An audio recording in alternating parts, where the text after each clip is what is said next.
வெள்ளி ஆராதனையிலே உங்களை சந்திப்பதை குறித்து மகிழ்ச்சி அடைகிறேன். நாம் இயேசுனுடைய அந்த மரணத்தை நினைவு கூர்ந்து பார்க்கும்படியாக நாம் இந்த இடத்துல இந்த நாளிலே வந்திருக்கிறோம். நிறைய நேரங்களில் நம்ம கிறிஸ்துவுக்குள் நமக்கு உண்டாகிற சந்தோஷத்தை எண்ணி பார்க்க கிறிஸ்மஸ் கொண்டாட்டங்கள், ஈஸ்டர் கொண்டாட்டங்கள்லாம் ரொம்ப சந்தோஷமாக புது வருஷத்தெல்லாம் செலிப்ரேட் பண்ணுறோம். ஆனால் அநேக நேரங்களில் அதுக்கெல்லாம் காரணமாக இருக்கிற இந்த சிலுவையில் அறையப்பட்ட நாள், புனித வெள்ளி அன்று அழைக்கப்படுகிற இதை நிறைய நேரங்களில் மனிதர்கள் முக்கியத்துவப்படுத்துறது கிடையாது. நான் சொல்கிறேன், அதெல்லாம் நம்ம வாழ்க்கையில் மெய்யான ஒரு சந்தோஷமாக இருக்க வேண்டுமானால் நம்ம இதை நினைவு கூற வேண்டும். இயேசு சொல்கிறார், நான் வருமளவும் என்னை நினைவு கூறும்படி இதை செய்யுங்கள் அப்படிங்கிறார். அவர் திரும்ப இந்த உலகத்தில் வருவேன்னு சொல்லியிருக்கிறாரு. வர்ற வரைக்கும் அவரை நினைவு கூறும்படியாக நாம் இந்த சிலுவையை தியானித்து பார்த்து கொண்டே இருக்க வேண்டும், பாடுகளை எண்ணி பார்த்து கொண்டே இருக்க வேண்டும். நம்ம அநேக வேத பகுதிகளை வாசிக்க கேட்டோம். சங்கீதம் 22 அப்படியே கல்வாரியை பிரதிபலிக்கிறதா இருக்குது. சங்கீதம் 23 கேட்டால் நம்ம குழந்தைகளுக்கு பிறந்தவர்லேருந்து சொல்லிக் கொடுக்கும், கர்த்தரின் மேய்ப்பராக இருக்கிறார் தாழ்ச்சினை. எல்லாருக்கும் தெரிஞ்ச ஒரே வசனமாக அதான் தான் இருக்கும். எந்த வசனம் தெரியுதோ 23ஆம் சங்கீதம் தெரியும். நான் சொன்னேன், 23ஆம் சங்கீதம் நம்முடைய வாழ்க்கையில் நிறைவேறணும்னா 22வது சங்கீதம் நமக்கு என்ன செய்யணும்? நன்றாக தெரிந்திருக்க வேண்டும். ஏனென்றால் 22வது சங்கீதம் கிறிஸ்துவனுடைய கல்வாரியை பிரதிபலிக்கிற சங்கீதமாக அது இருக்கிறது. கல்வாரியை குறித்த ஒரு வெளிப்பாடு, கல்வாரியை குறித்த ஒரு வெளிப்பாட்டை அது காண்பிக்கிற ஒன்றாக அது இருக்கிறதை பார்க்கிறோம். அது ரொம்ப தெளிவாக சொல்லப்பட்டிருக்கிறது. கல்வாரியிலே என்னெல்லாம் இயேசுவுக்கு நடந்தது அப்படிங்கிறது அந்த 22வது சங்கீதம் ரொம்ப தெளிவாக தீர்க்க தரிசனமாக படம் பிடித்து காண்பிக்கிறது. அவர் எப்படி அடிக்கப்பட்டார், எப்படி தாகமாக இருந்தார், அவர் எலும்புகளை எல்லாம் எண்ணக்கூடிய அளவில் அவருடைய தேகம் எப்படி பிற்கப்பட்டது, இது எல்லாத்தையும் குறித்து தேவன் அவரை சிலுவையில் கைவிட்டார் என்பதை குறித்து எல்லாவற்றையும் இந்த 22ஆம் சங்கீதம் சொல்லுது. அவர் நீதி உள்ளவராக அநீதி உள்ள மனுஷர்களுக்காக அவர் பாடுபட்டார் என்று வேதம் சொல்லுகிறது. நாம் அடிக்கப்பட வேண்டிய இடத்துல நம்முடைய மீறல் நிமித்தம் இயேசு காயப்பட்டார், நம்முடைய அக்கிரமங்கள் நிமித்தம் இயேசு நொறுக்கப்பட்டார், நமக்கு சமாதானத்தை உண்டு பண்ண வேண்டிய ஆக்கினை தீர்ப்பு அவர் மேல் வந்தது. ஏசாயா 53 வாசிக்கிறோம். இந்த சிலுவையை பற்றி சொல்லப்பட்ட சங்கீதமாக இருக்கட்டும், தீர்க்க தரிசனமாக இருக்கட்டும், சுவிசேஷமாக இருக்கட்டும், அதுக்கு அப்புறம் உள்ள பகுதியை படித்து பார்த்தீங்கன்னா அந்த சிலுவைக்குள் நடந்த வெற்றியை பற்றி தொடர்ந்து எழுதப்பட்டிருக்கிறதை பார்க்கிறோம். வெற்றி, வாழ்வு, ஆசீர்வாதங்கள், சுகம். ஏசாயாவில் நீங்கள் அந்த 53க்கு அப்புறம் படிக்க ஆரம்பிச்சிங்கன்னா வாக்குத்தத்தம்லாம் ரொம்ப பலமாக இருக்கும். ரொம்ப செழிப்பை பற்றி, ஒரு மனுஷனுடைய வாழ்க்கையில் விடுதலையை பற்றி அந்த 53ஆம் அதிகாரத்துக்கு அப்புறம் 54லேருந்து எழுதப்பட்டிருக்கும். அங்கே நிறைய கிருபைகளை குறித்த காரியங்களை பார்க்கலாம். எல்லாமே அங்கு சொல்லப்பட்டிருக்கிறதை நாம் பார்க்கிறோம். ஆகவே இது எல்லாவற்றுக்கும் பிரதானம் சிலுவை. நம்முடைய வாழ்க்கையில் இந்த சிலுவையை குறித்த அறிவு நமக்கு நன்றாக வரும் பொழுது அதுக்கப்புறம் நம்முடைய வாழ்க்கையினுடைய ஜெயம், வெற்றி எல்லாமே நம்மை தொடரக்கூடியதாக இருக்கும். அதனால தான் பவுல் சொல்லும் பொழுது நாங்கள் சிலுவையை குறித்தே மேன்மை பாராட்ட தீர்மானித்திருக்கிறேங்கிறார். சிலுவையை குறித்த உபதேசம் ரட்சிக்கப்படுகிற நமக்கு தேவ பலனாக இருக்கிறது. அப்போ ஆசீர்வாதங்கள், தெய்வீக பலன் எல்லாமே ஃப்ரம் த கிராஸ் தான், சிலுவையில் இருந்து தான் ஆரம்பமாகிறது. அப்போ சிலுவையை நாம் நன்கு புரிந்து கொள்ள வேண்டும். சிலுவையில் ஒரு விதத்தில் இயேசு எப்படியெல்லாம் பாடுபட்டார், அடிக்கப்பட்டார், வாதிக்கப்பட்டார், சிறுமைப்படுத்தப்பட்டார், அவர் நிந்திக்கப்பட்டார், இதெல்லாம் நம்ம அந்த ஹிஸ்டாரிக்கல் ஈவெண்ட்டை பார்க்குறோம். அதான் பைபிளில் நம்ம நிறைய பார்க்குறோம். வாசித்த பகுதியெலாம் அதான் பிளாத்துட்டு கொண்டு போனாங்க. அதுக்கு முன்னாடி அவரை எப்படி பாடுபடுத்தினாங்க, அதுக்கப்புறம் போர்ச்சேவர்கள் அவர் எப்படி பாடுபடுத்தினாங்க, அப்புறம் அவருடைய தாடை மயிரை எப்படி பிடுங்கினாங்க, எப்படி முகத்தில் காரி துப்புனாங்க, கண்களை கட்டி விட்டு கன்னத்தில் அரைஞ்சு உன்னை அறைந்தது யாருன்னு ஞானதர்சினால் பார்த்து சொல்லு அப்படி சொல்லி கேவலமாக பேசினாங்க. நிறைய காரியங்களை பார்க்குறோம். முள்முடியை சூட்டினாங்க, வாரினால் அடித்தாங்க, அதுக்கப்புறம் ஆணினால் கொண்டு போய் சிலுவையில் அடித்தாங்க, பார சிலுவையை தூக்கி அவர் மேலே வச்சு சுமந்துட்டு போன்னு சொன்னாங்க. எல்லாத்தையும் பார்க்குறோம். எல்லா ஈவெண்ட்டும் முடித்தோடனே இயேசு சிலுவையில் அடிக்கப்பட்டார். இது ஒரு ஹிஸ்டாரிக்கல் ஈவெண்ட்ஸ். என்னெல்லாம் இயேசு நமக்காக எப்படியெல்லாம் பாடுபட்டார். ஆனால் அதுக்கு பின்னணியில் அவர் இந்த பாடுகளை எல்லாம் பட்டதுக்கு ஒரே ஒரு நோக்கம்தான். என்னன்னா, இந்த பாடுகளின் மூலமாக மனுவர்க்கத்திற்கு ஒரு பெரிய வெற்றியை உண்டாக்கி கொடுக்க வேண்டும். மனுஷன் வெற்றியாக வாழணும், அவனுக்கு ஒரு வெற்றி வாழ்க்கை உண்டாகணும். அதுக்காக தான் தேவன் எல்லாத்தையும் பண்ணார். அப்போது அந்த வெற்றியின் அடையாளமாக அவருடைய இரத்தம் இந்த பூமியிலே நம்மேலே தெளிக்கப்பட்டது. அவர் இரத்தத்தினால நம்ம ஒரு சாங்டிஃபைடு பர்சனாக, ஒரு பரிசுத்தவான்களாக, நீதிமான்களாக, பாவம் மன்னிக்கப்பட்டவர்களாக நாம் மாறி இருக்கிறோம். ஆக வேதம் சொல்லுகிறது, தெளிக்கப்பட்டும் இரத்தத்தினிடத்திற்கு நீங்கள் வந்து சேர்ந்தீர்களே. ஆபேலுடைய ரத்தம் பேசினதை பார்க்கலும் நலமானவைகளை பேசுகிற இயேசு கிறிஸ்துவனுடைய ரத்தமாகிய தெளிக்கப்படும் இரத்தத்தினிடத்திற்கு வந்து சேர்ந்தீர்களே. அப்போ நம்ம இயேசுவனிடத்தில் வரும் பொழுது நம்மேல் ஒரு ரத்தம் என்ன செய்யப்படுது? தெளிக்கப்படுது. இந்த ரத்தத்தினாலே நாம் அடையாளம் போடப்படுகிறோம். எத்தனை பேர் நான் ரத்தத்தினால் அடையாளம் போடப்பட்டவன் விசுவாசிக்கிறீங்க? ஆமென். ஆகவே பரலோகத்தின் தேவன் அவருடைய ரத்தத்தை, குமாரனுடைய ரத்தத்தினாலே நம்மை அடையாளம் விட்டு இருக்கிறார். இந்த ரத்த அடையாளம் நம்ம மேலே போடப்படுறதுக்காக தான் அவர் கடைசி சொட்டு ரத்தத்தை வரை இந்த பூமியிலே சிந்துறதுக்காக அவர் இவ்வளவு பாடுகளை என்ன செய்கிறார்? சிலுவையில் பட்டார். அவர் சிலுவையில் பட்ட எல்லாத்தையும் ஒரு மனுஷன் அறிஞ்சிட்டு, அவர் சிலுவையில் சிந்தின ரத்தத்தினாலே நான் அடையாளம் போடப்பட்டிருக்கிறேன் அப்படிங்கிறத ஒரு மனுஷன் அறியலைன்னா அது வேஸ்ட்டு. அது வேஸ்ட்டு. கிறிஸ்தியெல்லாம் தெரியும். இயேசு அடிக்கப்பட்டார், இயேசு ரோம போர்ச்சவர்கள் அடித்தாங்க, பிலாத்து ஆக்கினைக்குள்ளாக தீர்த்தார், காய்பா போன்ற பிரதான ஆசாரிகள் அவரை கொண்டு போய் நியாயாதிபதியை நிறுத்தினாங்க. எல்லா கதையும் தெரிஞ்சிட்டு நம்ம நல்லவங்க மாறியும், ரோம போர்ச்சவர்கள் மோசமான ஆட்கள், காய்பா மோசமான ஆள். ஆகவே அன்றைக்கு இருந்த இஸ்ரேல் ஜனங்கள் மோசமானவர்கள், இயேசுவை சிலுவையில் அறையும் சிலுவையில் அறையும் என்று சொன்னாங்கன்னு சொல்லி அவங்கள மோசமானவங்க இவங்கள மோசமானவங்கன்னு சொல்லிட்டு நாம் அப்படி அந்த வரலாற்றை சிந்திக்காமல் அந்த நிகழ்வுகளின் மூலமாக எனக்கும் உங்களுக்கு என்ன நடந்திருக்கு, அதான் இம்பார்ட்டன்ட் கொஸ்டின். அந்த நிகழ்வு நடந்துச்சு, ஏன் அப்படி ஒரு நிகழ்வு நடக்க வேண்டும்? சர்வலோகத்தின் தேவன் ஏன் மாம்சமாக வேண்டும்? ஏன் பாடுகளை ஏற்றுக்கொள்ள வேண்டும்? ஏன் சிலுவையில் அறையப்பட வேண்டும்? ஏன் நிந்திக்கப்பட வேண்டும்? ஏன் அவர் பாதாள பரியந்தம் போக வேண்டும்? ஏன் மறுபடியும் உயிர்த்தெழ வேண்டும்? இப்போ அப்போஸ்தலர் என்ன பண்ணுறாங்கன்னா, இதெல்லாம் நிகழ்வெல்லாம் முடிஞ்சு இயேசு மரிச்சிடறாரு, பரலோகத்துக்கு போயிடுறாரு. அப்போஸ்தலர்கள் எழும்பி போய் இவர்கள் ஜீவாதிபதியை கொலை பண்ணிட்டாங்க, அவர் மரித்தோரிலிருந்து தேவன் அவரை எழுப்பினாரு, அவர் தான் இயேசு அப்படிங்கிறத அப்போஸ்தலர்கள் பிரசங்கம் பண்ண ஆரம்பிக்கிறாங்க. அப்படி பிரசங்கம் பண்ண ஆரம்பிக்கும் போது இப்போ என்னன்னா ஒரு கில்ட்டி கான்சியஸ் வருது.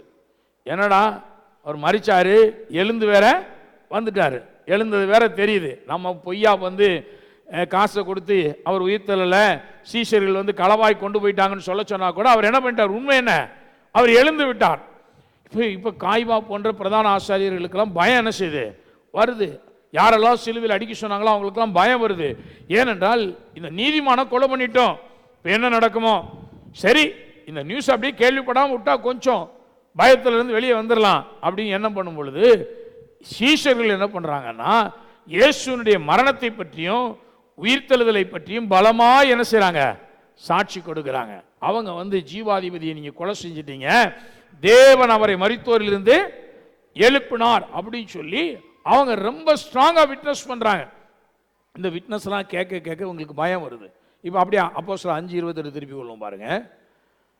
அப்போஸ்தலர் 5:28, நீங்கள் அந்த நாமத்தை குறித்து பேசக்கூடாது என்று நாங்கள் உங்களுக்கு உறுதியாய் கட்டளையிடவில்லையா? அப்படி இருந்தும் இதோ எருசலேமை உங்கள் போதகத்தினாலே நிரப்பினீர்கள். எருசலேமை உங்கள் போதகத்தினால் நிரப்பி அந்த மனுஷனுடைய, வாசிங்க எல்லாரும், இரத்த வலியை எங்கள் மேல் சுமத்த வேண்டும் என்று இருக்கிறீர்கள் என்று சொன்னான். இப்போ பாருங்க, என்னன்னா இவங்களுக்கு பயம் வந்துருச்சு. அப்போஸ்தலர்கள்லாம் தெளிவாக பிரசங்கம் பண்ண ஆரம்பிச்சிட்டாங்க. இதை மக்கள்லாம் கேள்விப்பட ஆரம்பிக்கும் போது இப்போ காய்பா தப்பு பண்ணிட்டார். பிரதான ஆசாரியர் தப்பு பண்ணிட்டாரு. இப்போ ஜனங்களுக்கெல்லாம் ஒரு உணர்வு வருது, ஐயோ இந்த தேவாலயத்துக்கு போய் பிரதான ஆசாரியர் பெரியவர்னு சொல்லி நம்பினதுனால இந்த பிரதான ஆசாரியர் சொன்னபடியெல்லாம் கேட்டு இந்த ஜனங்களுக்கெல்லாம் ஒன்றும் தெரியாது பாருங்க. பாவம் அப்பாவி ஜனங்கள், இவங்க கையில் வேதம் கிடையாது, இவங்களுக்கு ரொம்ப பெரிய வெளிச்சம்லாம் கிடையாது. சபையில் இருக்கக்கூடிய தலைமை போதகர் அப்படிதான் சொல்லணும். இன்னைக்கு ஒரு பிரதான ஆசாரியன், எல்லா ஜனங்களுக்கும் பிரதானமானவன், அவனே சொல்றான் இவர் தேவகுமாரன் கிடையாது, தேவதூஷணன் சொல்றான், இவனை சிலுவையில் அறையும்படி எல்லாரும் கோஷம் போடுங்க அப்படின்னு சொன்ன உடனே சபையாய் கோஷம் போடுறாங்க. சிலுவையில் அறையும் கலைச்சி கொண்டு போய் அரைஞ்சாச்சு. இப்போ அவர் உயிரோடு எழுந்த உடனே உயிர்த்தெழுதல் நடக்கும் பொழுது ரகசியமான நடக்கல. ஒன்று, அவர் சிலுவையிலே மரிக்கும் பொழுதே பூமி அதிர்ச்சிகள் உண்டாகிறது, கல்லறைகள் பிளக்கிறது, பெரிய ஷாக்கிங் நடக்கு இந்த உலகத்தில், இருள் உண்டாகிறது, இதெல்லாம் அந்தகாரம் உண்டாகுது. இதெல்லாம் பார்க்கும்போது ஒரு பெரிய பயம் யூதர்களுக்குள்ள உண்டாக ஆரம்பிக்குது. என்னடா இவரை சாதாரண மனுஷன் நினைச்சு சிலுவையில் பிடிச்சு அடிச்சா இவ்வளவு பெரிய பூமி அதிர்ச்சிகள் உண்டாகுது, கல்லறையெல்லாம் திறக்குது, மரிச்சவன்லாம் உயிரோடு இருந்துச்சு நடமாடுறான், இது என்ன ஒண்ணுமே புரியலையே. பயம் திகில் ஜனங்களை பிடித்து கொண்டிருக்கும் பொழுது அப்போஸ்தலர்கள் தைரியமா பிரசங்கம் பண்ண ஆரம்பிக்கிறாங்க. நீங்கள் ஜீவாதிபதியை கொலை பண்ணிட்டீங்க, தேவன் அவரை மரித்தோரிலிருந்து எழுப்பினார். அப்போ அவர்தான் மெய்யாகவே மேசியா. நீங்க அறியாமையினாலே அவரை நீங்க சிலுவையில் அடின்னு சொல்லி அடிச்சிட்டீங்க அப்படின்னு சொல்லி இந்த அப்போஸ்தலர்கள் பலமாய் இயேசுவுடைய உயிர்த்தெழுதலை குறித்து சாட்சி கொடுக்கிறாங்க. இதை கேட்க கேட்க கேட்க இந்த ஆசாரியர்களுக்கெல்லாம் பயமா இருக்கு.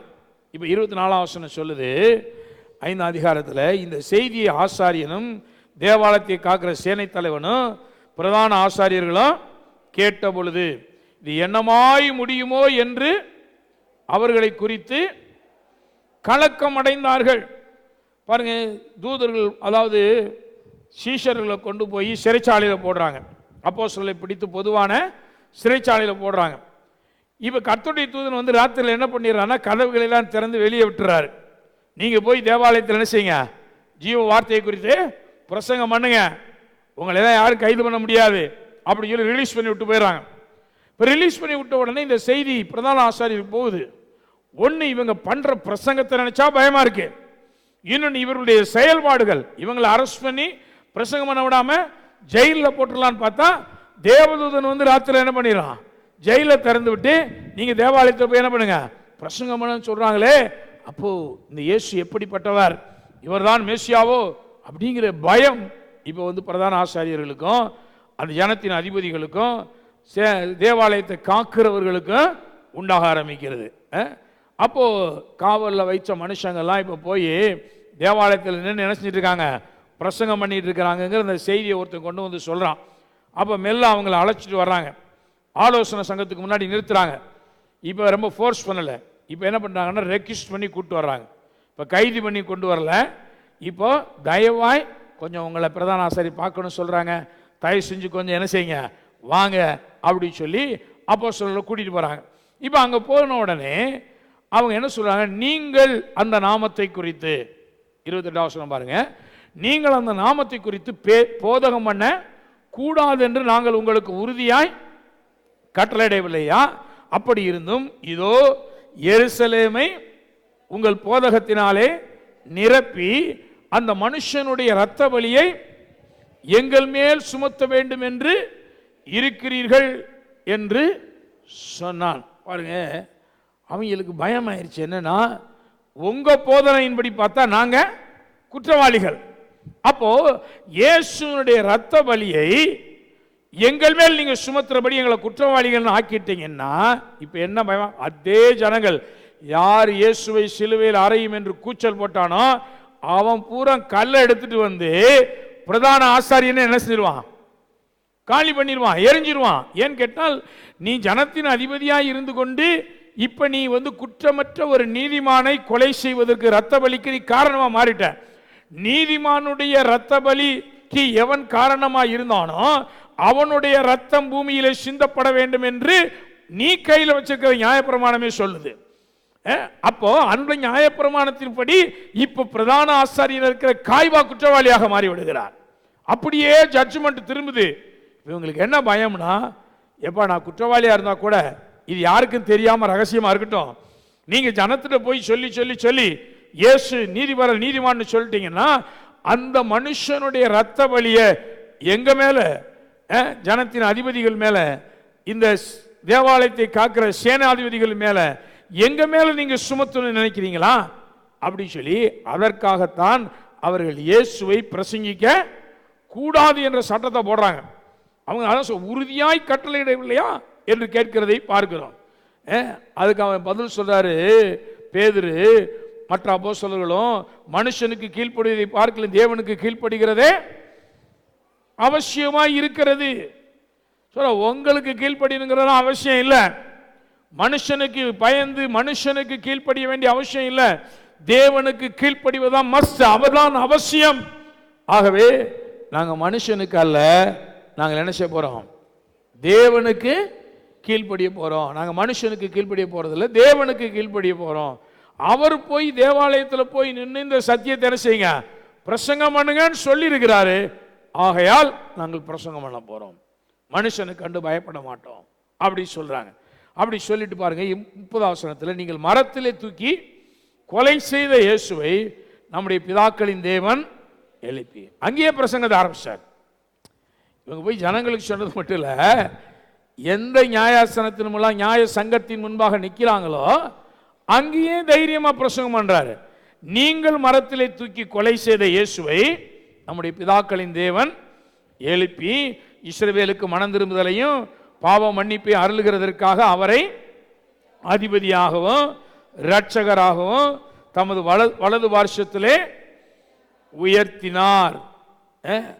இதுக்கு நாங்கெல்லாம் சாட்சிகளாக இருக்கிறோம், பரிசுத்த ஆவியும் சாட்சியா இருக்கிறது அப்படின்னு சொன்ன உடனே அவங்களுக்கு ரொம்ப கோபம் வந்துருச்சு.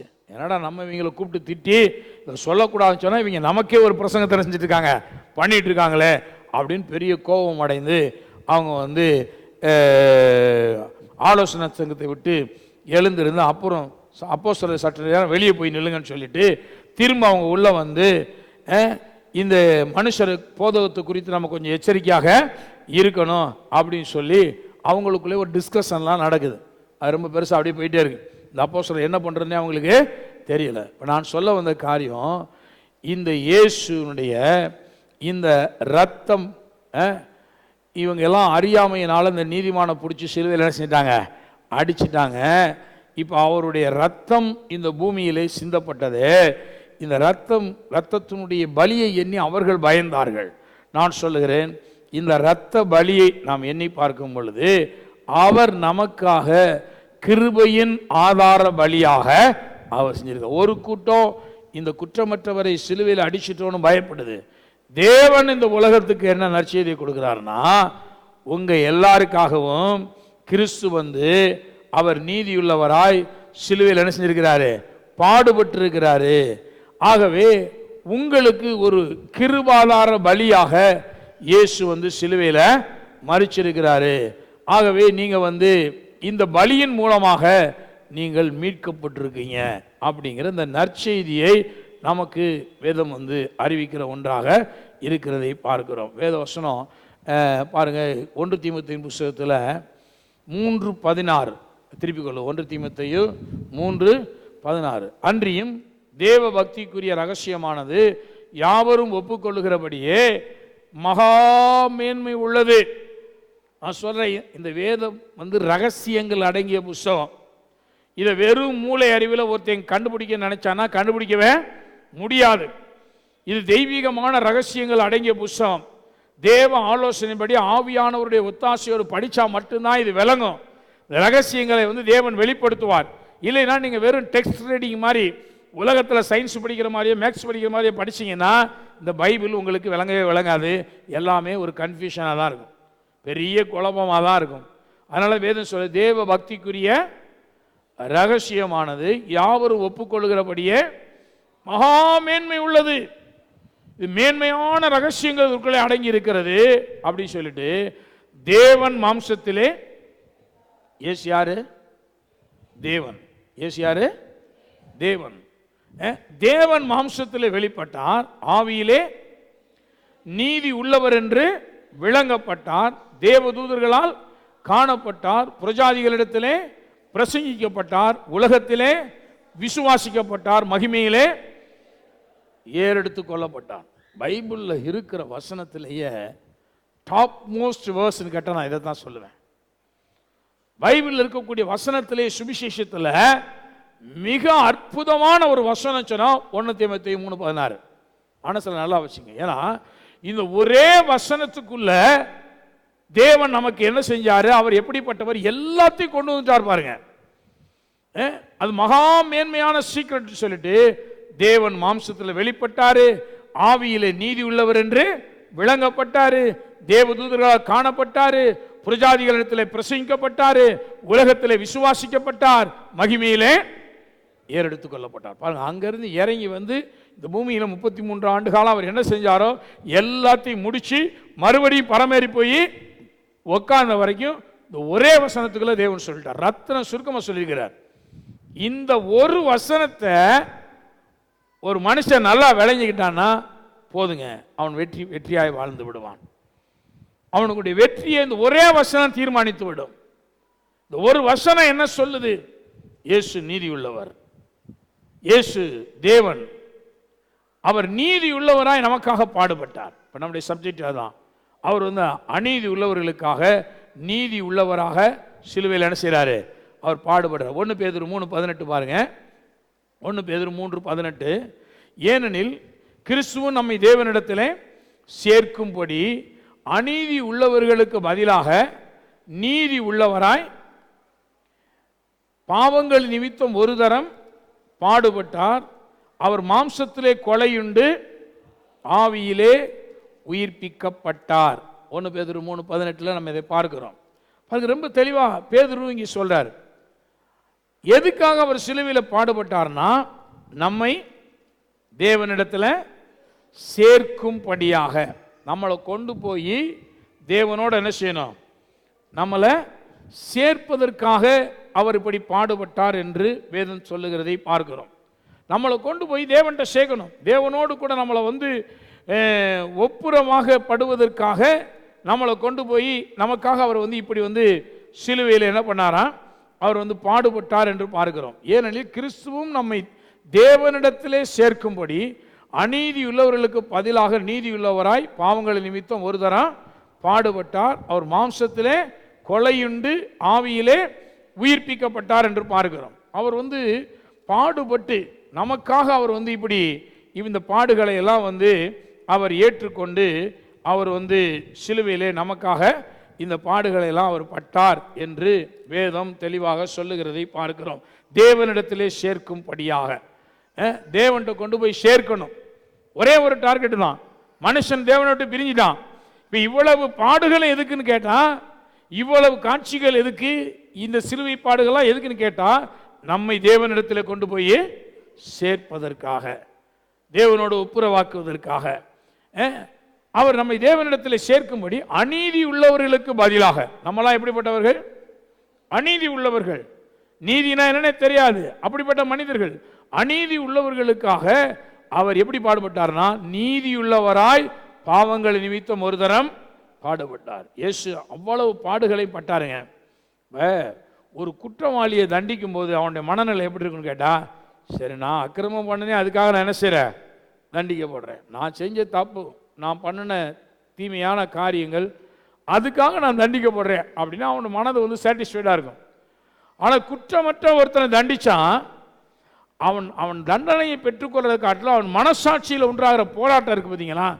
நான் ஒன்றுமே செய்யலாம், ஆனால் என்னை போட்டு என்ன பண்ணிட்டு இருக்காங்க, இப்படி தண்டிக்கிறாங்களே. குடும்பத்திலே சாதாரண பிரச்சனைகள்ல வரும். கணவன் மனைவிக்கு இடையில, பிள்ளைகளுக்கு இடையில நம்ம வந்து அவங்கள குற்றவாளி என்று சொல்லும் பொழுது, ஒருவேளை அவங்க குற்றம் செய்யாதவங்களா இருந்தாங்கன்னா அவங்களுடைய மனசாட்சி அதை நினைச்சு நினைச்சு நினைச்சு வேதனைப்படும்.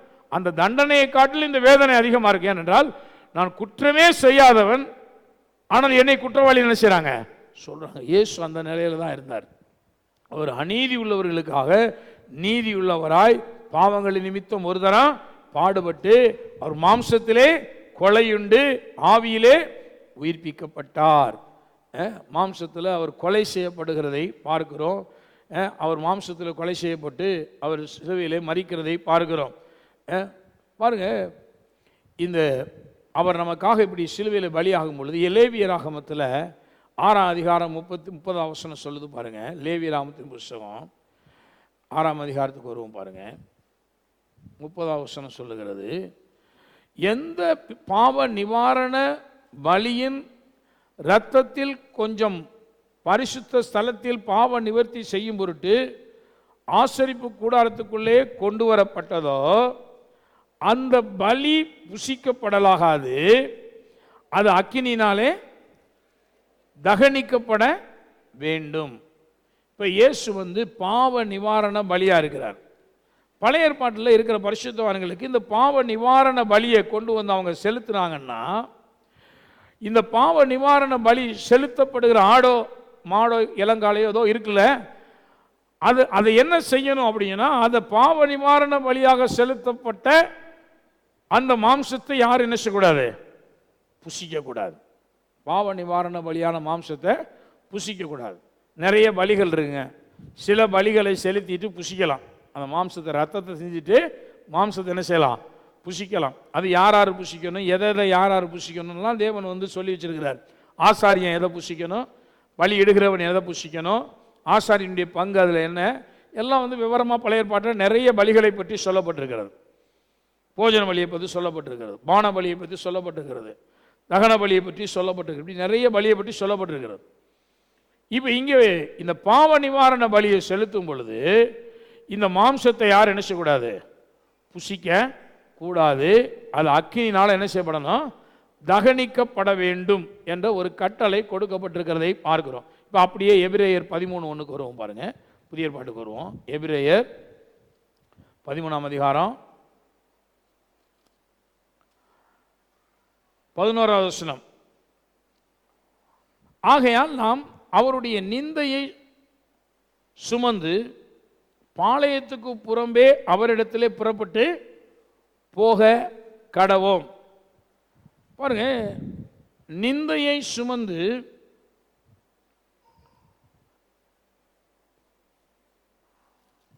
அவரிடத்திலே புறப்பட்டு போக கடவோம் என்று வேதம் சொல்லுது.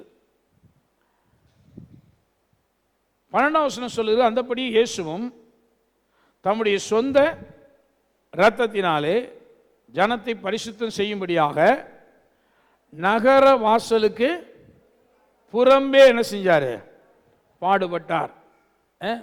11ஆம் வசனத்தை வாசிச்சோம்னா, ஏனென்றால் எந்த மிருகங்களுடைய இரத்தம் பாவங்களின் நிமித்தமாய் பரிசுத்த ஸ்தலத்துக்குள் பிரதான ஆசாரியனாலே கொண்டு வரப்படுகிறதோ அந்த மிருகங்களின் உடல்கள் பாளையத்துக்கு புறமே சுட்டரிக்கப்படும். இதுதான் நம்ம லேவியராமத்தில் வாசித்தோம்.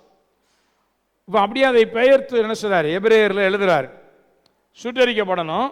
அந்தபடி இயேசு தம்முடைய சொந்த இரத்தத்தினாலே ஜனத்தை பரிசுத்தம் செய்யும்படியாக நகர வாசலுக்கு புறம்பே பாடுபட்டார். ஆகையால் நாம் அவருடைய நிந்தையை சுமந்து பாளையத்துக்கு புறம்பே அவரிடத்திலே புறப்பட்டு போக கடவோம் அப்படி சொல்றார். இப்போ இயேசுவும் பாருங்க, நகர வாசலுக்கு புறம்பே அவர் வெளியே கொண்டு போய் ஒரு கொல்கதா என்று அழைக்கப்படுகிற மண்டை ஓட்டு ஸ்தலம் என்று அழைக்கப்படுகிற அந்த மலையில் போய் இயேசு என்ன செய்கிறாங்க? சிலுவையில் அடிக்கிறாங்க. இப்போ இந்த ஆடு சுட்டரிக்கப்படுவதற்கு அடையாளமாக இயேசு பாருங்க, ஒரு ஆடு மாம்சத்தில் இருக்கும் பொழுது அந்த ஆட்டை கொண்டு போய் அது இறந்த பிறகு அந்த இரத்த பலிபீடத்தில் சிந்தப்பட்ட பிறகு அந்த ஆட்டினுடைய மாம்சம் என்ன செய்யப்படுகிறது? எரிக்கப்படுகிறது, தகன பலியாக எரிக்கப்படுகிறது. இப்போ பாருங்க, அது ஒரு நிழல் மாதிரி. இப்போ அந்த தகன பலியாக அந்த ஆட்டினுடைய மாம்சம் எரிக்கப்பட்டது என்னென்றால் ஒரு நிழல் வடிவமானது. இப்போ உண்மையாகவே பலியிடப்பட்ட இந்த இயேசு அவர் ஆவியிலே போய் பாதாளத்தில் என்ன செய்யப்படணும்?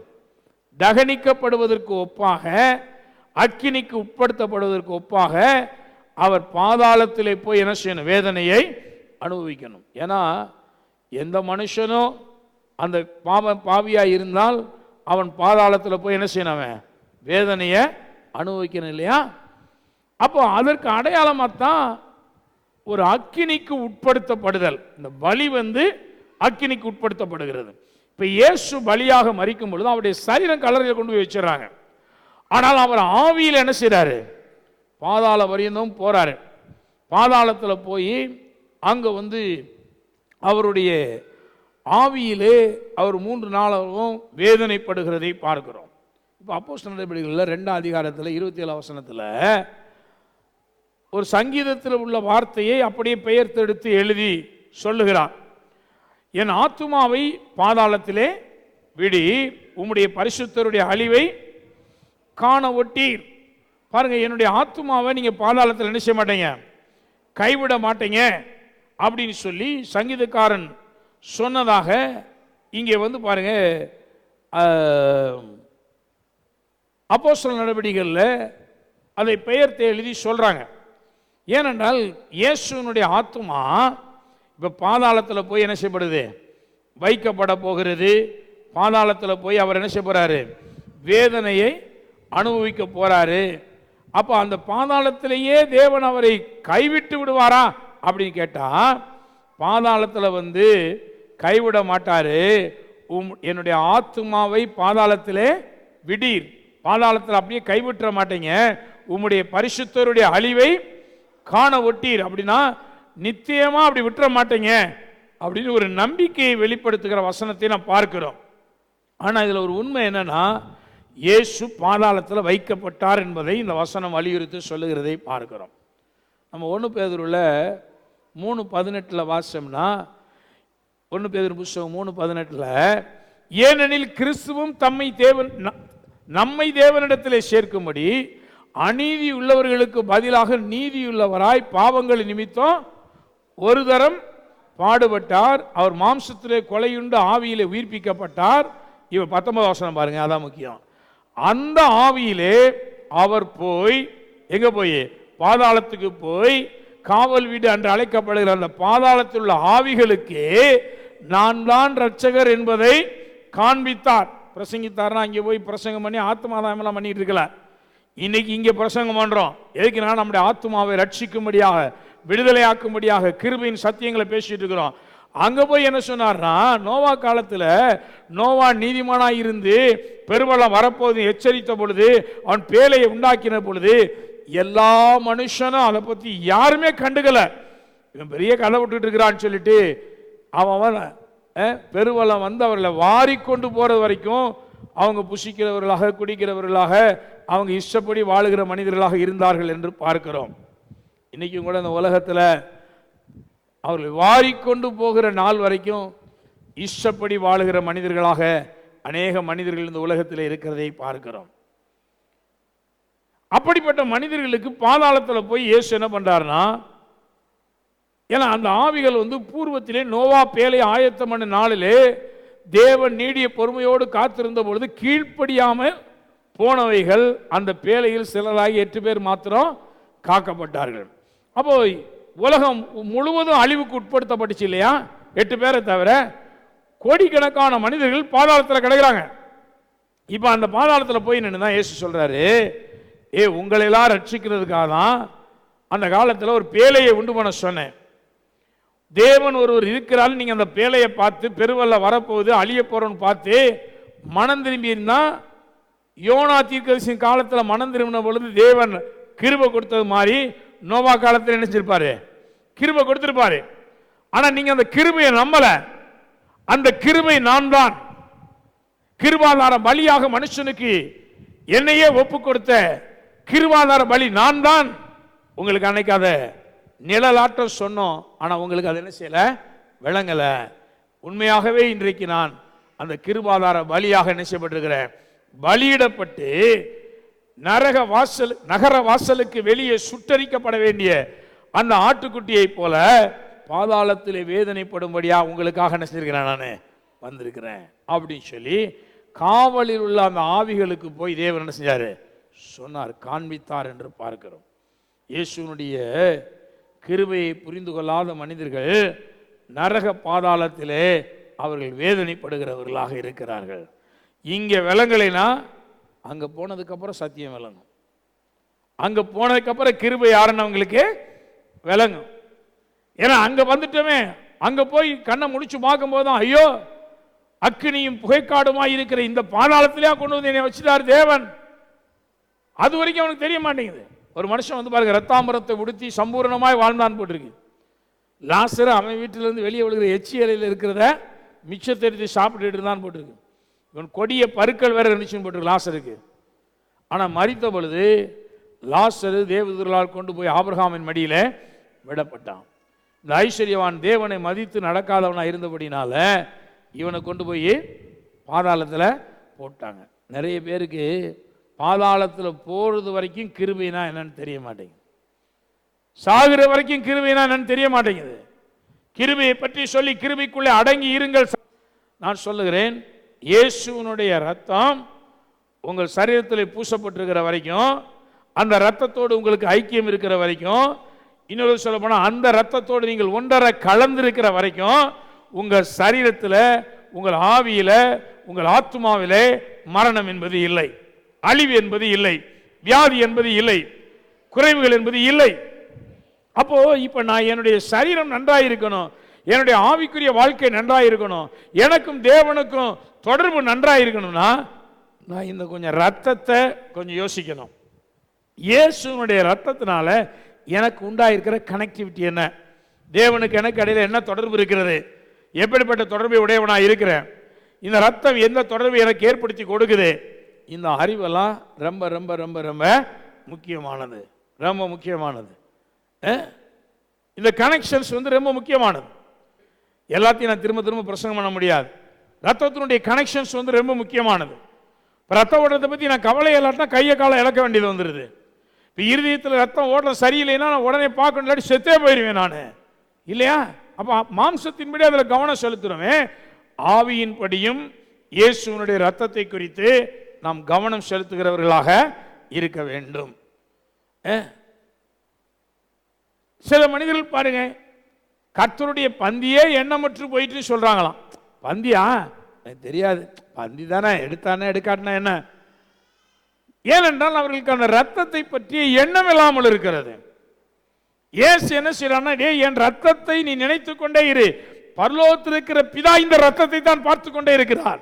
அவர் இந்த ரத்தம் எவன் மேல் தெளிக்கப்பட்டிருக்கிறது, யார் வீட்டில் பூசப்பட்டிருக்கிறது, இந்த ரத்தம் எந்த இடத்திலாம் பரிசுத்தமாக்கி இருக்கிறது. பாருங்க, தேவாலயத்தை பரிசுத்தம் பண்றாங்க ரத்தத்தினால. இயேசு தன்னுடைய ரத்தத்தை எடுத்துக்கொண்டு பரலோகத்திலிருந்து ஆலயத்தை பரிசுத்தம் பண்ணுகிறார். மோசே பழைய உடன்படிக்கையின் மேல் புத்தகத்தின் மேல ரத்தத்தை தெளித்தார். இயேசு தன்னுடைய சொந்த ரத்தத்தை புதிய உடன்படிக்கையின் மேலே கொண்டு போய் தெளிக்கிறார். கைகளால் கட்டப்படாமல் தேவாலயமாக இருக்கிற பரலோகத்தில் இருக்கிற அந்த ஆலயத்தில் போய் இயேசு தெளிக்கிறார். அப்போ இந்த ரத்தம் இந்த உடன்படிக்கையோடு என்ன பண்ணுது, இணைக்கிற ஒரு காரியமாக இருக்கிறது. இப்போ நான் ரத்தத்தை மறந்துடுறேன்னு வச்சுக்கோங்க, இந்த உடன்படிக்கையின் ஆசீர்வாதம் எப்படி வரும் என் வாழ்க்கையில்? அதனால தான் தேவன் சொல்றாரு, இந்த ரத்தத்தை என்ன செய்ய கொஞ்சம் எண்ணிக்கொண்டு நினைத்து பாரு. இப்போ பாருங்க, இந்த பாயிண்ட்டுக்கு வர பாருங்க. மாம்சத்தின் உயிர் ரத்தத்திலே இருக்கிறது, அதை நான் உங்களுக்கு பலிபீடத்தின் மேல் உங்கள் ஆத்துமாக்களுக்காக பாவ நிவர்த்தி செய்யும்படிக்கு கட்டளையிட்டேன். வாசிங்க, ஆத்துமாவிற்காக பாவ நிவர்த்தி செய்கிறது ரத்தமே, ரத்தத்தை தவிர வேற எதுவுமே என் ஆத்துமாவுக்கு ஈடாக பாவ நிவர்த்தி செய்ய முடியாது. இப்ப இளங்காலை, வெள்ளாட்டுக்கடா அல்லது புறா, காட்டுப்புறா, இதனாலெல்லாம் வந்து என்னுடைய பாவத்தை நிவர்த்தி பண்ண முடியாது. ஆகவே தேவகுமாரனே இந்த உலகத்தில் வந்து அவருடைய பரிசுத்த ரத்தத்தை இந்த பூமியில் என்ன பண்ணாரு, நமக்காக சிந்தினார். அப்போ என்னை பரிசுத்தமாக்குகிறது, என்னுடைய ஆத்துமாவிற்கு பாவ நிவர்த்தி செய்கிறது இயேசு கிறிஸ்துவின் ரத்தம் மட்டுமே. அந்த ரத்தம் மட்டும்தான் பாவ நிவர்த்தியை செய்ய முடியும். என்னுடைய ஆத்துமாவிற்கு பாவ நிவர்த்தி செய்யறதுக்கு வேற none other source, வேற எந்த ஒரு காரியமும் கிடையாது இந்த உலகத்தில்.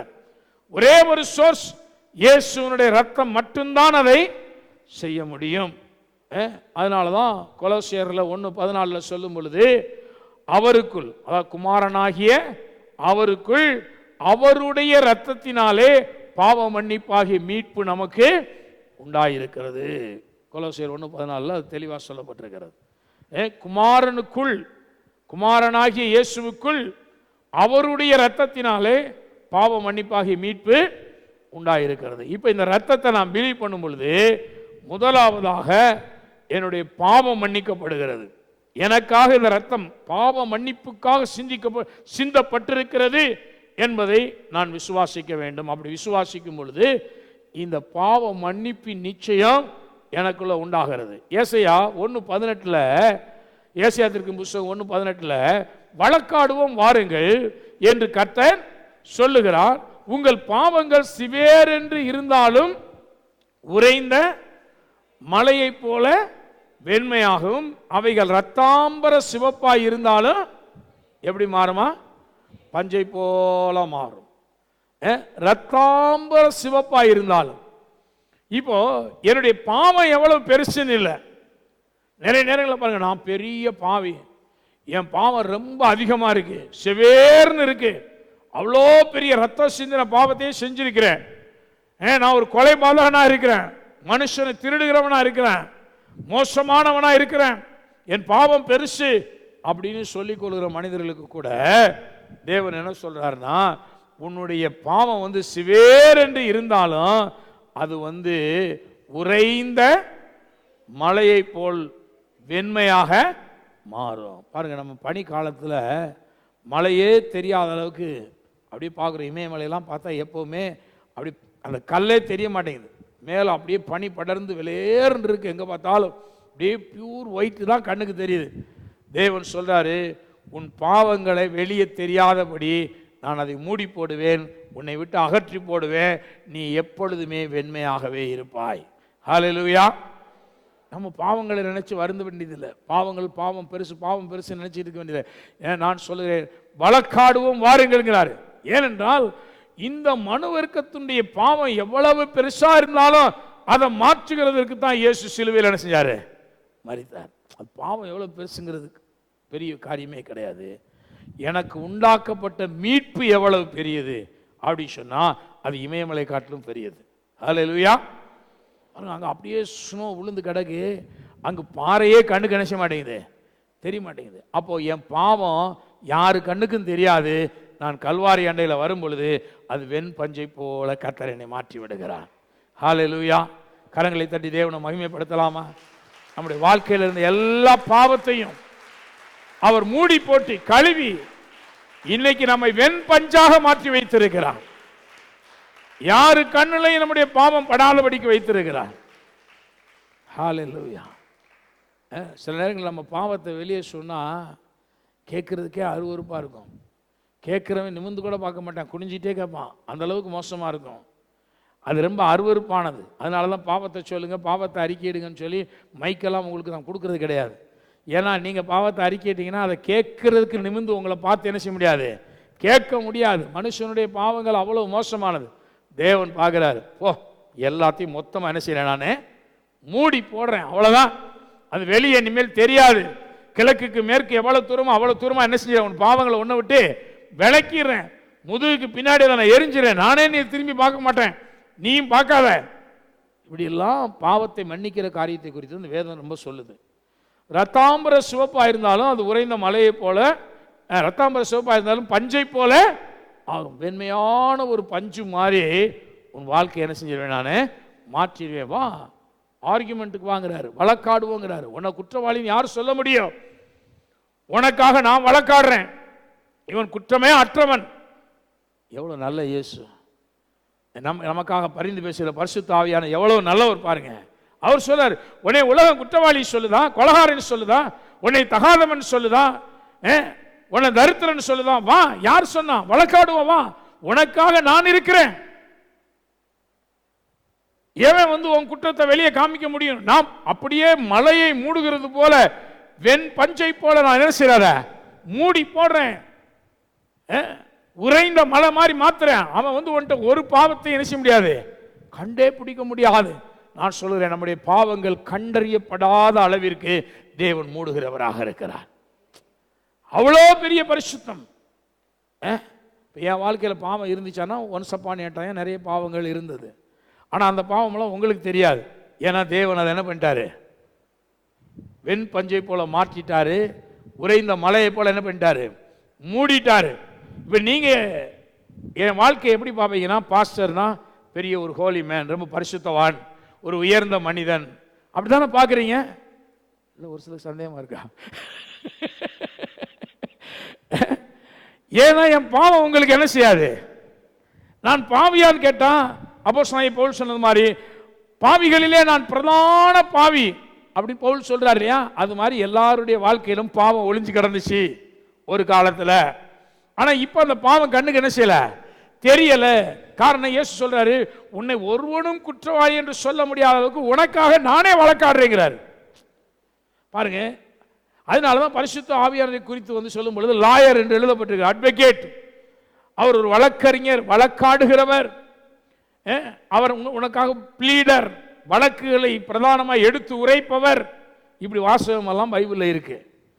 நம்மளை யாரும் குற்றப்படுத்த முடியாதபடிக்கு கல்வாரி சிலுவையில் நம்முடைய பாவங்கள் கழுவப்பட்டிருக்கிறது. அந்த ரத்தம் அதை கழுவி நம்மை சுத்திகரித்திருக்கிறது. அதனால தான் வேதம் சொல்லுகிறது, அது வெண் பஞ்சை போல மாறிடும் அப்படிங்கிறார். இப்போ ஒன்றியவன் புஸ்தகத்தில் 1 அதிகாரத்துக்கு வருவோம் பாருங்க. அவர் ஒளியில் இருக்கிறது போல நாமும் ஒளியிலே நடந்தால் ஒருவரோடு ஒருவர் ஐக்கியப்பட்டிருப்போம். அவருடைய குமாரனாகி இயேசு கிறிஸ்துவினுடைய ரத்தம் சகல பாவங்களையும் நீக்கி நம்ம என்ன பண்ணோம், சுத்திகரிக்கும். இயேசுனுடைய ரத்தம் வந்து எத்தனை பாவத்தை, நம்ம வாழ்க்கையில் ஒரு பாவமும் இல்லாதபடி எல்லா பாவமும் நீங்கும்படியாக இந்த இரத்தமானது நம்ம என்ன பண்ணிருக்கு, சுத்திகரித்து இருக்கிறது. இந்த இரத்தத்தின் மூலமாக நாம் ஒரு பெரிய சுத்திகரிப்பை பெற்றிருக்கிறோம். இந்த இரத்தம் நம்மளை அப்படியாக சுத்திகரித்து இருக்கிறது. ஒரு பாவமும் நம்மிடத்தில் இல்லை, பாவமே இல்லாதபடி சுத்திகரித்து இருக்கிறது. இது 1 யோவானில் 5ஆம் அதிகாரம் திருப்பி கொள்ளுங்க பாருங்க, அதை வாசித்து முடிக்கலாம். 1 யோவான் புஸ்தகம் 5ஆம் அதிகாரத்துக்கு வருவோம் பாருங்க.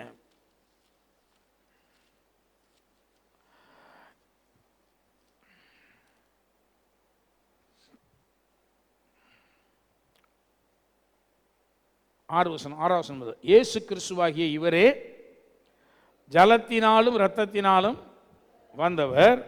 ஜலத்தினாலே மாத்திரமல்ல, ஜலத்தினாலும் இரத்தத்தினாலும் வந்தவர். ஆவியானவர் சத்தியமாகையால் ஆவியானவரே சாட்சி கொடுக்கிறார். பரலோகத்திலே சாட்சியிடுகிறவர்கள் 3, பிதா, வார்த்தை, பரிசுத்த ஆவி என்பவர்களே. இம்மூவரும் ஒன்றாயிருக்கிறார்கள் பூலோகத்திலே. அந்த பிராக்கெட் போட்டுருக்கு பார்த்தீங்களா, அப்படி சேர்த்து படிக்கணும். அடுத்த வசனமாக இருந்தால் கூட சேர்த்து படிக்கணும், அதுக்கு தான் பிராக்கெட் பண்ணியிருக்காங்க. இம்மூவரும் ஒன்றாயிருக்கிறார்கள். எங்கே இருக்காங்க? பூலோகத்தில். பரலோகத்தில் மூவராக இருக்கிறாங்க. பிதா இருக்கிறாரு, வலது வருஷத்தில் இயேசு இருக்கிறாரு, ஆவியானவரும் இருக்கிறார். மூவராய் அந்த திருத்துவம் அங்கு இருக்கிறது. பூலோகத்துக்கு வரும் பொழுது இயேசு சொன்னார்ல, என்னை கண்டவன் பிதாவை கண்டான்னார்.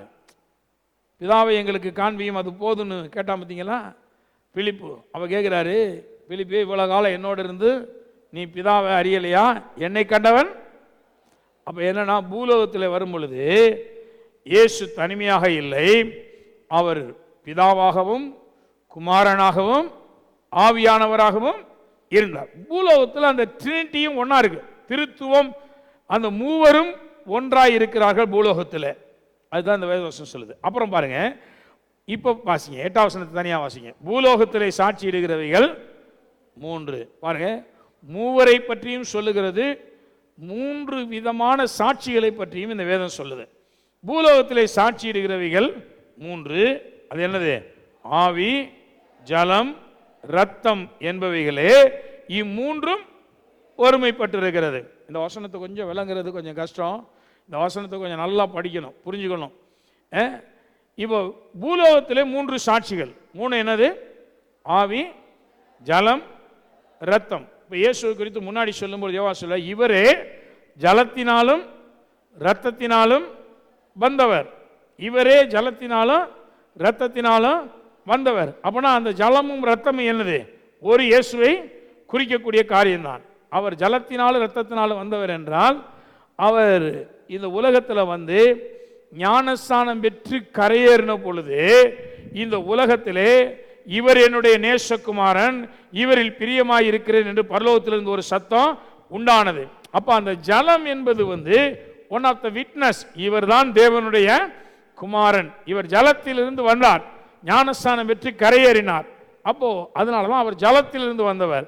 ஜலத்தினாலும் இரத்தத்தினாலும் என்று சொல்லும் பொழுது அவர் நமக்காக இரத்தம் சிந்தும்படி, பிள்ளைகள் மாம்சத்தையும் இரத்தத்தையும் உடையவர்களாக இருக்கிறபடி அவரும் மாம்சத்தையும் இரத்தத்தையும் உடையவராக ஆனார். அவருடைய அந்த பரிசுத்த இரத்தம் இந்த பூமியிலே சிந்தப்படும்படியாக அவர் மாம்சத்தையும் இரத்தத்தையும் உடையவராக அவர் உலகத்தில் வெளிப்பட்டார். அப்ப ஜலம் என்பதும் இயேசுவை குறிக்கக்கூடியது, இரத்தம் என்பதும் இயேசுவை குறிக்கக்கூடியது. இப்ப ஆவி என்று சொல்லும் பொழுது ஆவியானவர் சத்தியமாகையால், இந்த வசனத்தை 6வது வசனத்தில் பார்க்கிறோம். ஜலத்தினாலும் வந்தவர், ஜலத்தினாலும் மாத்திரமல்ல ஜலத்தினாலும் இரத்தத்தினாலும் வந்தவர், ஆவியானவர் சத்தியமாகையால். இப்ப ஆவியானவர்னா என்னது? ஆவியானவர்னா என்னது? பைபிள், வேத வசனம் ஆவியானவரால் ஏவப்பட்டு அருளப்பட்டு எழுதப்பட்டு நமக்கு என்ன செய்யப்பட்டிருக்கு? கொடுக்கப்பட்டிருக்கு இல்லையா? அப்ப சத்திய ஆவியானவர், ஆவியானவர் பேர் என்ன? சத்திய ஆவியானவர்.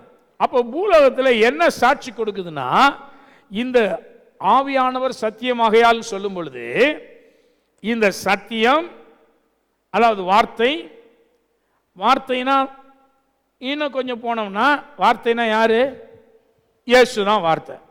அப்போ இந்த 3 வார்த்தையின் வடிவாயிருக்கிற இயேசு, ஜலத்திலிருந்து வெளியே வந்து சாட்சி பெற்ற இயேசு, ரத்தம் தேவனை நோக்கி பரிந்து பேசுகிறதே அந்த ரத்தத்தினால் உண்டாகிற அந்த விட்னஸ், இது 3மே, இந்த 3 சாட்சி யாருக்குள்ள அடங்கியிருக்கு? ஒரு இயேசுக்குள்ள தான் இருக்கு. ஒரு இயேசுக்குள்ள தான் இந்த 3மே இருக்கு. இப்போ பழைய ஏற்பாட்டு நியாயப்பிரமாணத்தின்படி ஒருவனை குற்றவாளி என்று தீர்த்த ஆக்கினைக்கு உட்படுத்த வேண்டுமானால் எந்த ஒரு காரியமும் 2-3 சாட்சியினாலே நிலைவரப்படும். அட்லீஸ்ட் ஒரு 3 விட்னஸ், 2 அல்லது 2 சாட்சி இருந்துச்சுன்னா 3வது ஒரு சாட்சி தேவைன்னா அடிஷனலாக ஒரு அட்லீஸ்ட் 3 விட்னஸ் குறைஞ்சபட்சம். இப்போ அந்த 3 விட்னஸுமே யாரு? இயேசு தான். நம்மளை குறித்து தேவனிடத்திலே சாட்சி கொடுக்கிறவர், அந்த சாட்சியை உடையவர் இயேசு தான். அதுதான் இங்கே சொல்லப்பட்டிருக்கிறது. இந்த இயேசு தான் நம்மை குறித்து சாட்சி கொடுக்கிறவர். மூவரும், இந்த 3 சாட்சியங்களில் 3 ஆவி, ஜலம், ரத்தம் என்பவைகளை இம்மூன்றும் என்ன பண்ணிருக்கு? ஒருமைப்பட்டிருக்குன்னா ஒன்னா இருக்குன்னு அர்த்தம். 3 என்ன செஞ்சிருக்கு? கோயின்சைடா இருக்கு, ஒண்ணுக்குள்ளதான் இருக்கு. இந்த 3ம் ஒன்றுதான். பாருங்க, ரத்தம் நம்மை குறித்து சாட்சி கொடுக்கிறது. இன்னைக்கு இயேசுனுடைய, இன்னைக்கு கூட நிறைய ஞானஸ்நானம் எடுத்தேன் இல்லையா? இந்த ஜலம் அது ஒரு விட்னஸ் பண்ணக்கூடியதா இருக்கு. ஆவி என்றால் சத்திய ஆவி, தேவனுடைய வார்த்தையின்படி நம்ம அந்த காரியத்தை விசுவாசிக்கும் பொழுது இந்த பைபிளே நம்மளை குறித்து என்ன செய்வது? சாட்சி கொடுக்குது. வேத வசனத்தினால் உண்டான சாட்சி, ஜலத்தினால் உண்டான சாட்சி, இயேசுடைய ரத்தத்தினால் உண்டான சாட்சி. இது 3மே இயேசுக்குள்ள தான் இருக்கு, இயேசு விட்டு வெளியே கிடையாது. 3ம் ஒன்றா தான் இருக்கு. அப்ப இந்த சாட்சி தான் பூலோகத்திலிருந்து கொடுக்கப்படுகிற நம்மை குறித்த சாட்சிகள். இந்த விட்னஸ் எல்லாம் தேவனிடத்திலிருந்து நாம் பதிலை பெற்றுக்கொள்வதற்கு இவைகள் எல்லாம் அவசியமானதாக இருக்கிறது. குறிப்பாக சொல்ல போனால் இந்த ரத்தம் நம்மை குறித்து என்ன செய்யுது? சாட்சியிடுகிற ஒன்றாக இருக்கிறது. இந்த ரத்தம் ஏன் நம்ம மேல தெளிக்கப்படுதுன்னா, இவன் இந்த ரத்தம் பூமியில் இருந்து கொண்டு இவன் தேவனுடைய குமாரன், இவன் தேவனுடைய ரத்தத்தினால மீட்கப்பட்டவன், இவன் மீட்கப்பட்ட மனிதன் அப்படின்னு சொல்லி இந்த ரத்தம் சாட்சி கொடுத்துட்டே இருக்கான். பூமியில இருந்து நம்ம தனியா இல்லை, நம்மளை குறித்து விட்னஸ் பண்றதுக்கு இயேசுனுடைய ரத்தம் இருக்கு. சில நேரங்களில் பாருங்க, நான் உத்தமன் யாருமே நம்ப மாட்டேங்கிறாங்க, நான் நல்லவன் யாருமே நம்ப மாட்டேங்கிறாங்க, என்னை குறித்து யாரும் நல்ல சாட்சி கொடுக்க மாட்டேங்கிறாங்க. நான் சொல்றேன், உங்க மேல இயேசுவின் ரத்தம் இருக்கு, அந்த ரத்தம் உங்களை குறித்து சாட்சி பகருகிறதாக இருக்கிறது. அந்த ரத்தம் சாட்சி பகருகிறதாக இருக்கிறது. நிறைய நேரங்களில் வந்து பாருங்கள், ஒரு பில்லி கிரஹாம் என்ற ஒரு தேவ மனுஷன் உலகத்தில் அநேக லட்ச மக்களுக்கு சுவிசேஷத்தை பிரசங்கித்தவர். லண்டனில் உள்ள ஒரு மென்டல் ஆஸ்பத்திரிக்கு போனாராம். அப்போ மென்டல் ஆஸ்பத்திரியில் போய் அநேக மனிதர்களை பார்க்கும் பொழுது அந்த மென்டல் ஆஸ்பத்திரியில் இருந்த அந்த டீன் சொன்னாராம், இங்கே மென்டலாக வந்து அட்மிட் ஆகிருக்கிற இந்த மனிதர்களிடத்தில் கூடிய மிகப்பெரிய பிரச்சனை என்னென்னா, ஒரு கில்ட்டி கான்சியஸ் அவங்க மைண்டில் இருக்குது. நான் நல்லவன் கிடையாது, என்னால் நல்லா வாழ முடியாது, நான் குறை உள்ளவன் அப்படின்னு சொல்லி தங்களை தாங்களே செல்ஃப் கண்டமினேஷன், தங்களை தாங்களே ஆக்கினைக்குள்ளாக்கி கொள்ளுகிற மனிதர்கள். அப்போ அந்த டீன் சொன்னாராம், ஒரே ஒரு சத்தியம், இவர்களுடைய மனசாட்சி இவனை நல்லவன்னு சாட்சி கொடுத்துருச்சுன்னா இந்த மென்டல் ஆஸ்பத்திரியிலிருந்து 50% பேரை டிஸ்சார்ஜ் பண்ணிடலாம் அப்படின்னு சொன்னாராம். 50% மக்களை இங்கேருந்து டிஸ்சார்ஜ் பண்ணிடலாம். பிரச்சனை என்னன்னா, அவனுடைய மனதிலே அந்த சாட்சி என்ன செய்ய மாட்டேங்குது, வர மாட்டேங்குது. பில்லி கிரஹாம் இந்த வசனத்தை தான் அதுக்கு எடுத்து விளக்குறாரு. ஒரு மனிதனுக்கு இந்த வார்த்தை, ஜலம், இந்த ரத்தம் எல்லாம், நீ தேவனுடைய பிள்ளையாய் இருக்கிறாய், நீ பாவி அல்ல, உனக்காக இயேசுவின் ரத்தம் சிந்தப்பட்டிருக்கிறது, நீ மீட்கப்பட்டவன், உன்னால வாழ முடியும், நீ வெற்றி சிறக்க முடியும், இந்த சாட்சி அந்த மனிதர்களுடைய இருதயங்களுக்குள்ள இல்லை. இன்னைக்கு நம்மெல்லாம் அந்த மென்டல் லிஸ்ட்ல சேர்க்கப்படாமல் இருக்கிற காரணம் என்னன்னா, நான் தேவனுடைய பிள்ளையாக இருக்கிறேன் என்ற சாட்சியை நாம் பெற்றிருக்கிறோம் நம்முடைய மனதிலே. அந்த சாட்சி தான் நம்மளை வெற்றி சிறக்க பண்ணியிருக்கிறது. அந்த சாட்சி தான் நம்மளை வெற்றியாக வாழ பண்ணுகிறது. மனசாட்சின்னு சொல்றாங்க இல்லையா, ஆவியின் சாட்சி, உள்ளே நமக்குள்ளே எழும்புகிற சாட்சி என்பது நம்முடைய வாழ்க்கையில, மனிதர்களுடைய வாழ்க்கையில மிக மிக மிக மிக மிக முக்கியமானது. இயேசுவை ஏற்றுக்கொள்ளும் பொழுது அந்த சாட்சி ஒரு மனிதனுக்கு உள்ளே முதலாவது அவனுடைய ஆத்மாவிலே அந்த சத்தம் தொனிக்க ஆரம்பிக்கிறது. நீ இரத்தத்தினாலே மீட்கப்பட்டவன், வார்த்தையினாலே மீட்கப்பட்டவன், ஜலத்தினாலே மீட்கப்பட்டவன், நீ தேவனுடைய குமாரன், தேவன் உனக்காக ரத்தம் சிந்தி இருக்கிறார், நீ தோற்று போனவன் அல்ல, நீ வெற்றி சிறக்க முடியும், இந்த உலகத்திலே நீ ஜெயம் பெறுவாய் அப்படிங்கிற அந்த சாட்சி ஒரு மனிதனுடைய ஆவியிலே வர வேண்டும்.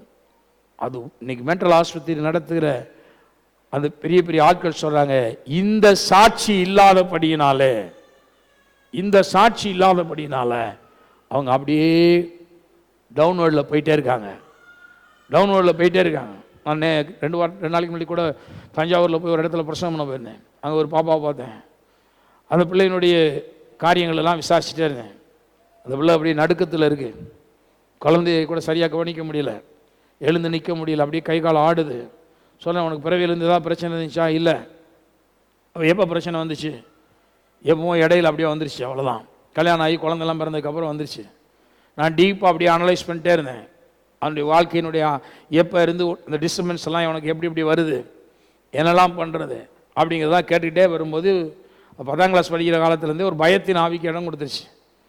அது சொல்லுது, வீட்டில் போய் காலில் உட்காந்துட்டு பெட்ரூம் கிச்சனில் போய் தண்ணி எடுத்துகிட்டு வாங்கன்னா நான் போக மாட்டேன், எனக்கு அவ்வளோ பயமாக இருக்கும்.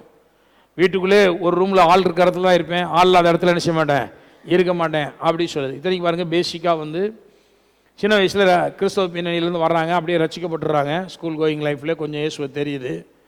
ஆனால் ஒரு பயத்துக்கு இடம் கொடுத்து கடைசிக்கு பார்த்தீங்கன்னா அவங்க லைஃப்பில் இன்றைக்கி அப்படியே கல்யாணம் ஆயிடுச்சு, பிள்ளைய பிறந்துச்சு, இப்போ தான் ரொம்ப பீக்காக அது ரொம்ப பாதிக்கப்பட்டிருக்கு, ரொம்ப மோசமாக போயிட்டுருக்கு.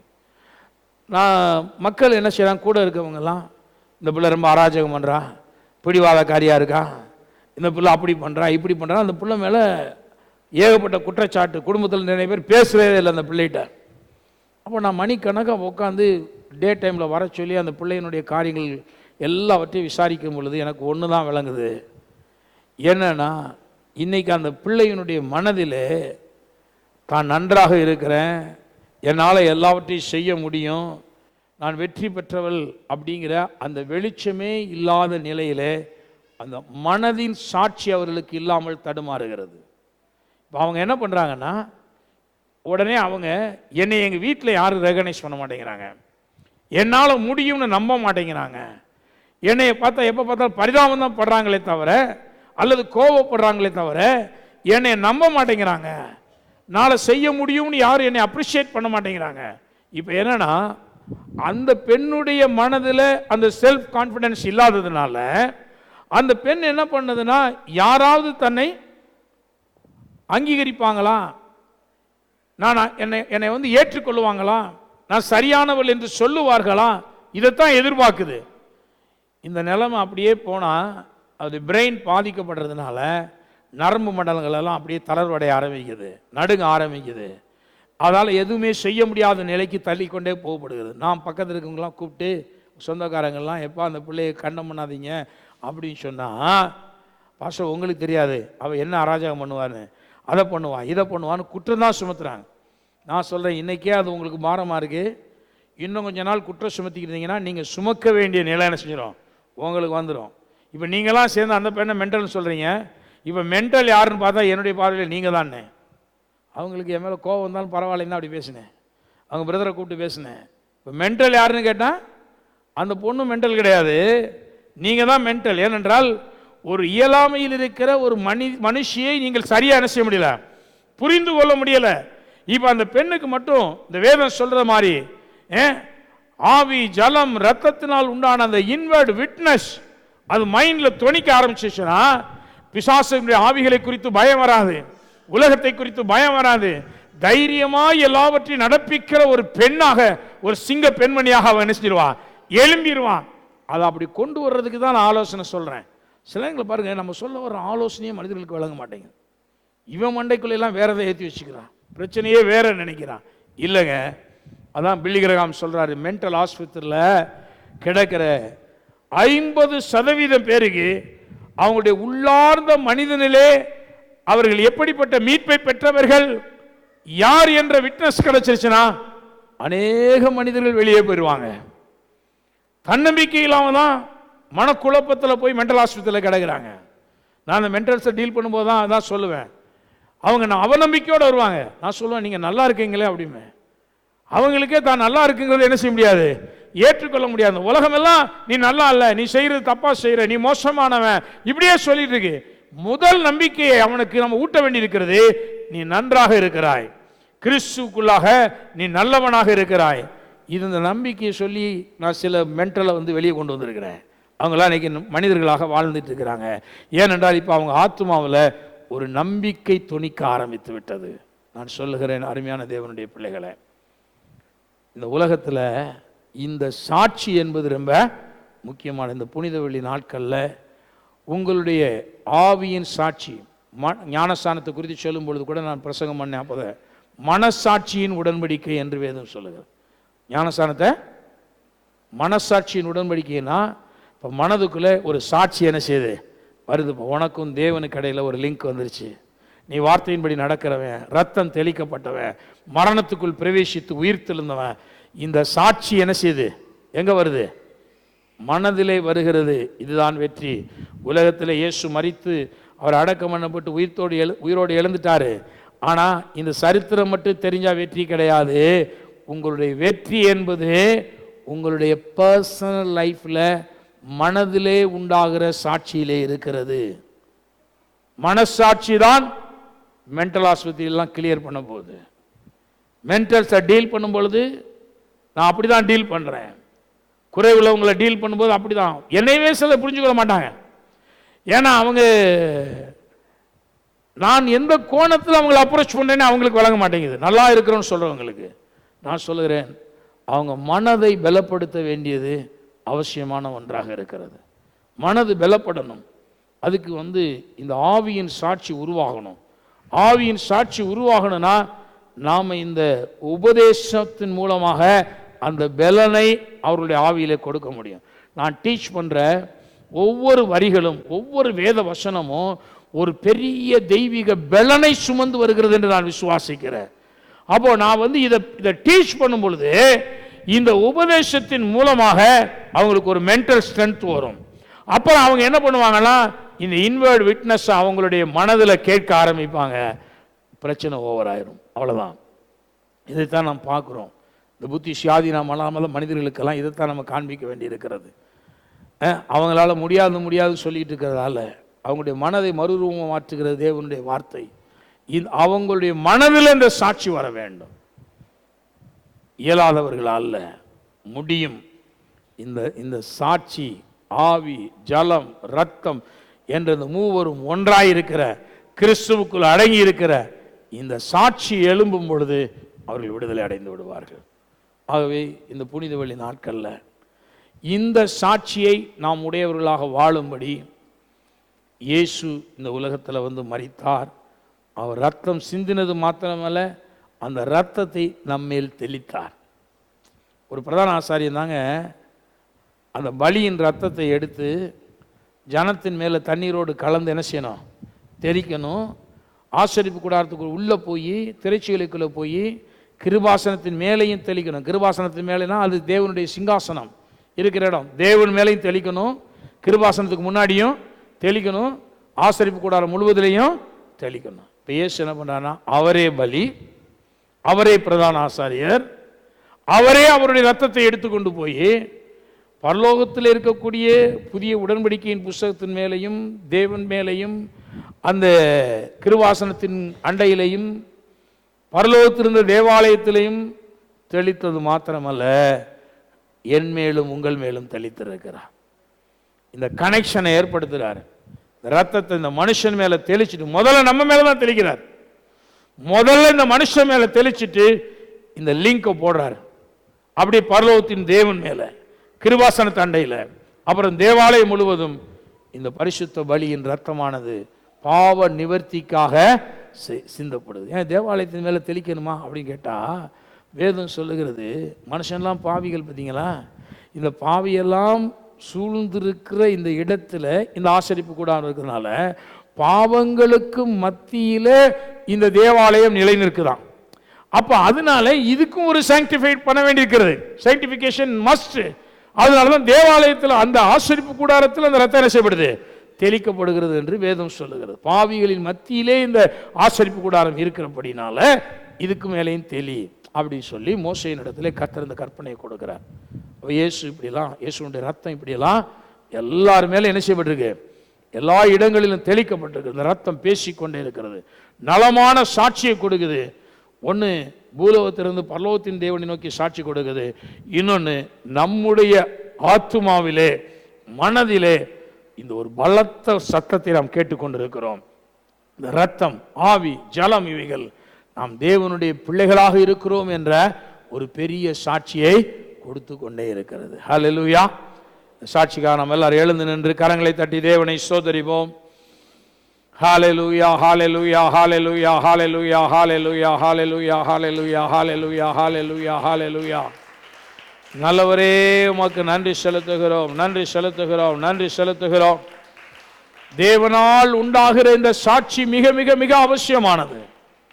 ஹல்லேலூயா, ஹல்லேலூயா, ஹல்லேலூயா, ஹல்லேலூயா.